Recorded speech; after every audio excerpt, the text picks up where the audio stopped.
In October 2025, headlines erupted in Manila. Newsrooms buzzed with urgency as the city awoke to a story that would grip the nation and reverberate far beyond its shores. Philippines uncovers suspected Chinese structure at Scarborough Shoal. The words flashed across screens, igniting a wave of speculation and concern. The nation was gripped by anxiety and outrage. In homes, markets, and city streets, Filipinos watched in disbelief, their fears and frustrations mounting with every new detail. From the Son One stand upon become respondential for the stun, the Philippine Coast Guard showed metallic debris scattered across the lagoon's seabed, evidence that something significant had taken place beneath the waves. Was China secretly building a military outpost? The question echoed through government halls and social media feeds alike, fueling suspicion and debate. The discovery triggered emergency meetings and a swift diplomatic protest. Officials scrambled to assess the threat and formulate a response, aware that the world was watching.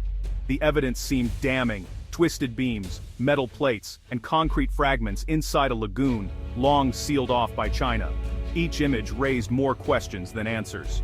International media seized on the story, framing it as a potential red line in the South China Sea standoff. Analysts debated the implications, and headlines speculated about the risk of escalation. China's foreign ministry dismissed the claims as malicious hype, accusing Manila of fabrication and attempting to shift the narrative.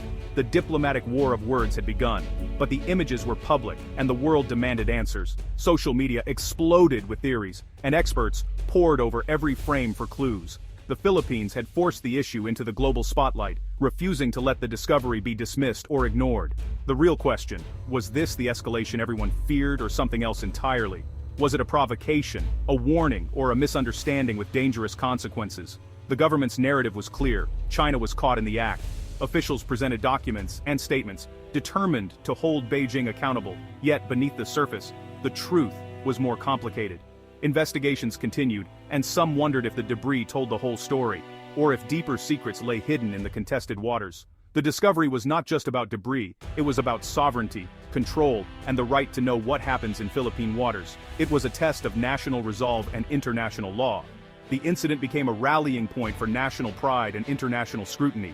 Filipinos rallied in the streets, while the world's eyes remained fixed on the unfolding drama. The world was watching, and the Philippines had thrown down a gauntlet at Scarborough Shoal. The stakes were no longer just regional, they were global. The stakes had never been higher. Every move, every statement carried the weight of possible conflict or fragile peace. The next move would determine the future of the region. Would diplomacy prevail, or would the discovery ignite a confrontation that no one truly wanted? The story was just beginning. In the contested waters of the South China Sea, every discovery is a turning point, and the world waits to see what comes next. In the face of China's repeated denials and shifting explanations, Philippine authorities knew they needed irrefutable evidence. So, they turned to the one tool that could offer an unbiased view from above: satellites. Teams of analysts and experts pored over decades of high-resolution satellite imagery, meticulously searching for clues about the mysterious debris and its true origin. The breakthrough came when archival images revealed something remarkable. The structure had first appeared in 1999.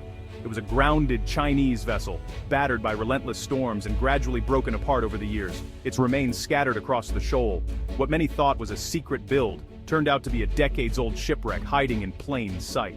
This revelation didn't just solve a mystery, it shifted the entire narrative, moving the focus from alleged present-day construction to a hidden, overlooked history. Manila responded by releasing the satellite analysis to the public, demonstrating a commitment to transparency and credibility in the face of international scrutiny. The Philippines made it clear they were committed to facts, not hype or speculation, and would let evidence speak for itself. The satellite record also exposed a stark transformation at Scarborough Shoal. Before 2012, Filipino fishing boats dotted the lagoon, a testament to traditional livelihoods.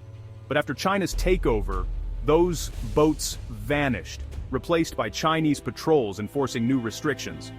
The debris was old, but the blockade was new, and it was ongoing, affecting lives and livelihoods in real time. The world now saw not just a shipwreck, but a visual record of exclusion, control, and the changing balance of power in the region.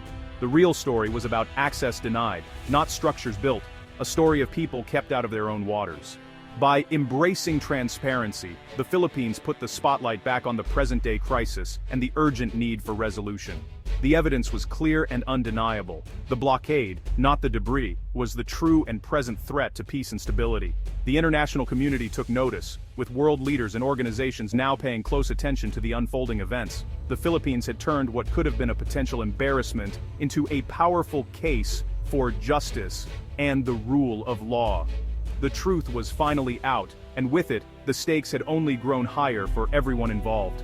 The shipwreck revelation could have ended the uproar, but instead, it exposed a deeper, more troubling problem that had been festering beneath the surface for years. The real scandal wasn't just the wreck itself, but the fact that the Philippines had been kept in the dark for decades, unable to access or even monitor its own waters, while foreign powers dictated the rules. The debris, initially mistaken for a new threat, became a stark reminder of the suffocating effect of China's ongoing blockade, which has choked off livelihoods and stoked resentment among local communities. In response, Manila shifted its message, clarifying that the issue wasn't about construction or new developments, but about the unlawful exclusion of Filipinos from their own maritime backyard. If the shoal were truly open and accessible, the shipwreck would have been common knowledge, a simple fact rather than a source of controversy. Instead, it remained a mystery for years. Clear evidence of just how far Filipino access and sovereignty had eroded under the shadow of foreign control. The old debris, once forgotten, became a powerful symbol of lost sovereignty and the ongoing struggle for rightful ownership. For many Filipinos, it was more than just a shipwreck. It was a rallying cry, a vivid reminder of what had been taken from them, and a call to reclaim what is rightfully theirs. The world watched as Manila demonstrated maturity and resolve, correcting its narrative, even at the expense of sensational headlines and dramatic stories. The focus gradually shifted away from fleeting headlines to the chronic, ongoing violations of international law that have plagued the region for years. The shipwreck illuminated a new, sobering reality. China's control over the shoal was nearly absolute, and the fight for Scarborough Shoal was far from over, with tensions only growing. The outrage among Filipinos was fresh, the sense of injustice sharper, and the call for justice louder than ever before, echoing across the nation and beyond.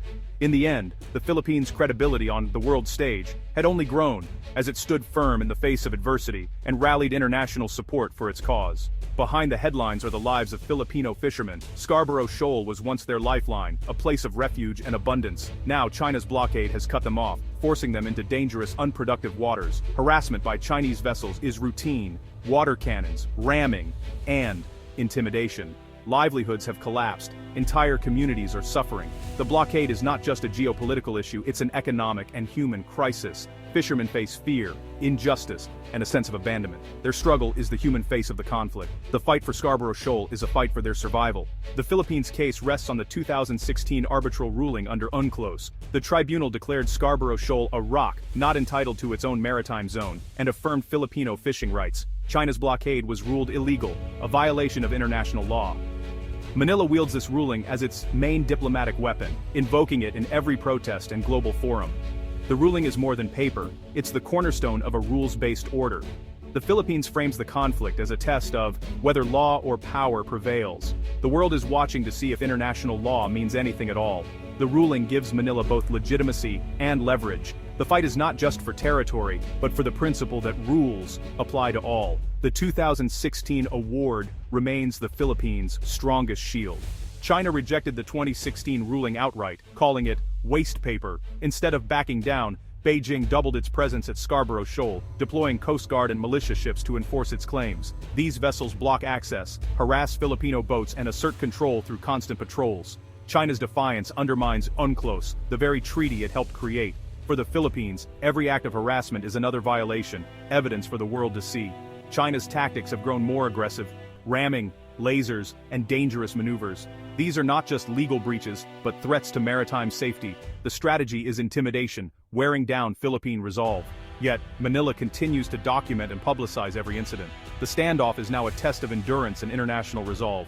The world must decide if rules or force will shape the seas. Scarborough Shoal has become a flashpoint of escalating confrontations. Philippine patrols, now accompanied by journalists, document China's aggressive tactics in real time. In August 2025, a Philippine supply vessel was blocked by 3 Chinese ships, an incident caught on video and broadcast worldwide. The risk of collision and wider conflict is ever present. The danger isn't just at sea. Chinese jets have shadowed Philippine aircraft, raising the stakes. Each encounter is a high-stakes gamble, with the potential to spiral out of control. China's goal, make it too risky for the Philippines to assert its rights. Manila refuses to back down, continuing patrols and exposing every hostile act. The cat-and-mouse game is relentless, pushing the region closer to a tipping point. The world watches, knowing a single misstep could spark a crisis. The Philippines stands firm, determined not to yield. Outmatched militarily, the Philippines has adopted a strategy of assertive transparency. By publicizing China's actions and embedding journalists, Manila turns global opinion into a weapon. Strengthening alliances is key. The U.S.-Philippines Mutual Defense Treaty is revitalized, and new partnerships with Japan, Australia, and others reinforce Manila's position. Legal action is another front. Manila prepares new cases against China for environmental damage and non-compliance. This multi-pronged approach departs from past appeasement, leveraging law, alliances, and public scrutiny. The Philippines shows that small nations can fight back with truth and solidarity.